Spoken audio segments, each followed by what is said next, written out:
Okay, Jenna, how are you? I'm doing great. Awesome. First of all, before we get started, what is your role in Dynamics Communities International? What do you do? I'm the Director of Marketing at Dynamic Communities. Okay. And what does that mean from an event like this? I mean, it's 7,000 people here. 7,000.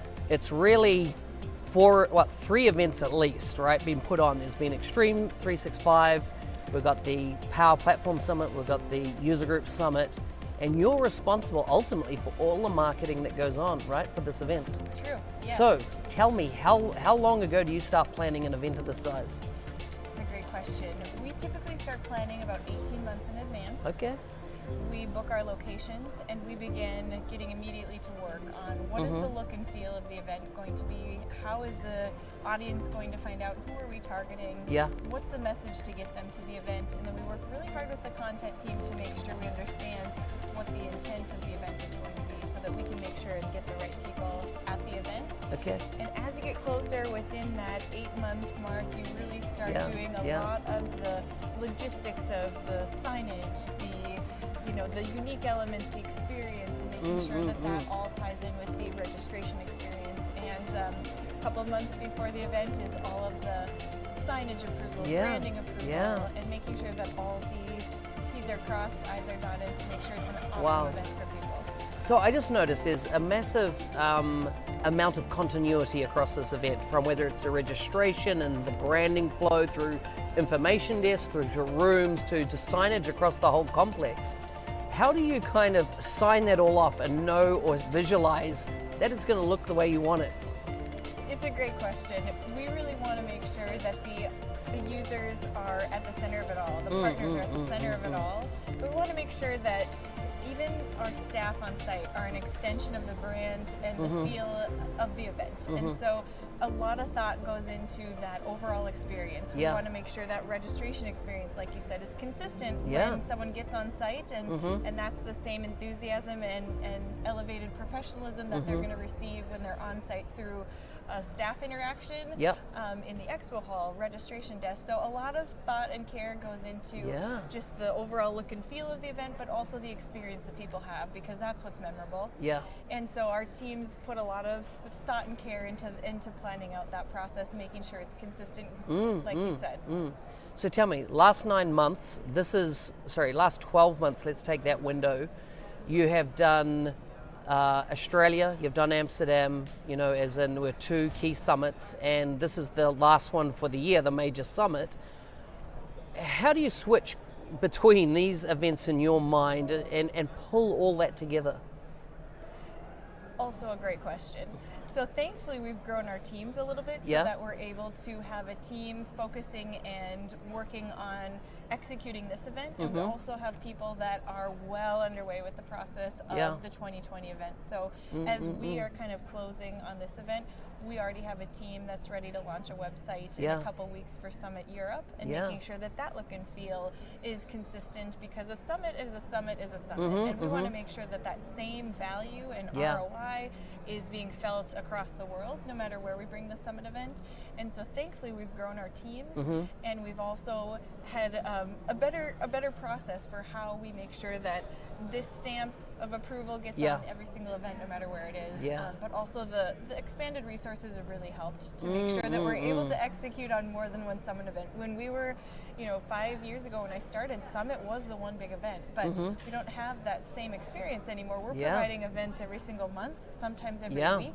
And so we have to make sure that while there are people really focused on delivering here, we still have teams and people thinking about more than just this summit event. So lots of planning, lots of team role and responsibility, and then just making sure that we've got the right process in place to keep the engine rolling. Yeah, fantastic. Now these logos up behind us, they're all obsolete, aren't they? This is the last week they're going to be used as such. This is the last week, you're right. So we decided to rebrand. It's been a discussion that we've been having with the community members for a long time. And Power Platform represents a big audience that we're targeting, but at the heart of it all is the community, and that's what really differentiates us from Microsoft. And we had a lot of good brand meetings with the Microsoft brand team. Excellent. And so we were talking Microsoft Business Application Summit, and how do we make sure that we as as a partner of theirs, have a differentiated event, but also one that represents who we're about. And so we had a really good discussion with them and brought the idea of Community Summit to Microsoft, to the brand team, and they said, we love it. Excellent. And so we're going to bring everyone together under User Group Summit, Power Platform Summit, in a new brand, Community Summit. Community Summit to really emphasize a lot of the content is provided by the community members, and then we also have a lot of the visionary content from Microsoft, but you know, the majority of the content at Community Summit is from the community Excellent. members. Excellent. So can you share with me a bit about the brand mark? Yes. You know, what you know led to your thinking around it, and is there any symbolism in it? Absolutely. So the new brand is a representative of a D and a C for dynamic communities. Okay. And there's an intentional intersection between the D and the C to show the connectedness of the communities that we represent. Dynamics, a lot of people say dynamics communities. We're actually dynamic, singular, to show an evolving, innovative, changing, keeping up with the audience and the community members. And then at the center of it all, the little dot at the top represents the people that it's all about. Excellent. So it is type of like a little person. It's a little person. Arms and legs with the head. Okay. Yes. Very and cool. then very cool. the intentional intersection between the D and the C. Yeah. And so this doesn't by any means you're walking away from all the product specific functions or groups or user communities that you've created. You're just creating an overarching, this is what this means to the wider community. Right. Our whole goal is been, you know, program and provide education and valuable training for all of the product users, regardless of the version that they're on. So just because some of the naming is changing, we still deeply care about all of the product users that we support, and we still provide a really heavy session track for AX 2012, AX 2009.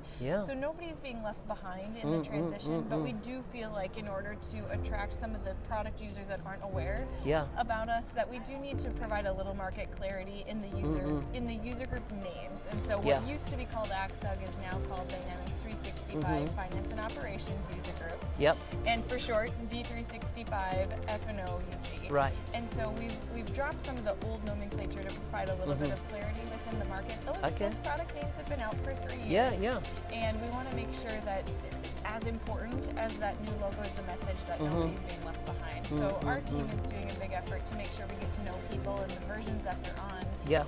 In the old days when people would sign up, you know, 5 years ago, it was tell us what version you're on. And we haven't had the right tools and system and process in place to make sure we're keeping current on that information. So that's been a big focus, is making sure that we get to know people and the products that they're using and the versions that they're on, so that we can provide more information relevant to them. Excellent. What's the feedback you've had this week from talking to various folks? What's your take? It's been really fun. So we sent an email last Thursday about the brand. Most of the community found out, and I have received so many positive comments about the brand, and people just really buying into the icon. So we made a big effort to make sure that we have branded items on site to give out, and it's been fun to spot the community shirts that are out in the hallway here at Summit. So it's been really positive feedback. Of course, you get some of the extra feedback, and that's good too. It's good to hear it both sides. But in general, it's been really positive. People always struggle with some form of change. I haven't received my shirt. Like, I tend to always have a new t-shirt for every video I do, on my YouTube. And are you going to hook me up? I'm going to hook you up, absolutely. Excellent. I should have brought one and had you wear it. I know, you should have. You should have. But do you like this one? I do love that one. You get the reference, right? Yes, absolutely. Just like so many people have not got the reference. I'm like, do none of you watch, what is it, Drag? Yeah, RuPaul. It's RuPaul. RuPaul. But what is it called? Drag what? Drag Race. Drag Race.